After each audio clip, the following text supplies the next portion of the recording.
Hey guys, welcome to Happy Coding for Everyone channel. Let's start from where we left in our previous tutorial. We will have a look at comparison operators in this tutorial. Let's start with equal. Let me put comment and our comparison operator name. We use that operator to compare some values of our variables. For example, we can say if our first value equal our second value, do that specific things. We will have a look at in our statement section. We will do lots of example about it, and let's have a look at the other one. Not equal. For example, we will create two variables and we will compare their values. We will do specific task if the value equal or not. And another one, greater. For example, we will compare values. If our one of value greater than other, we will do specific task. And the other one, less than. It is opposite of the greater. And the other one, greater than or equal. For example, we will say our first value greater than second value or equal.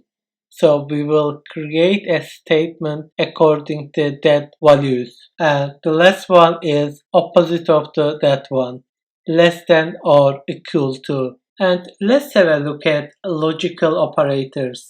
Let me put a title here. We have three operators for logical. One of them is logical AND. We use that logic in our statement. For example, we can say if our first value less than 10 and second value also less than 10, then do that specific task. If our second value bigger than 10, that statement is not going to work because there is an AND. So both of value must be match that statement. We will have lots of examples with those things in our future tutorials. Let's have a look at the other one.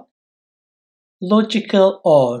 For example, let's say we have two variables and we say if one of variable less than 10, then do that job. For example, one of our value can be 5, the other one might be 15. 15 is greater than 10, but it doesn't matter in that statement because just one value is enough to run that statement because we are using OR. And the last one is logical NOT. It is converting our statement opposite of it. We will have lots of examples about them and you will understand them very easily. That's all for now. Thank you so much for watching it. See you in the next video.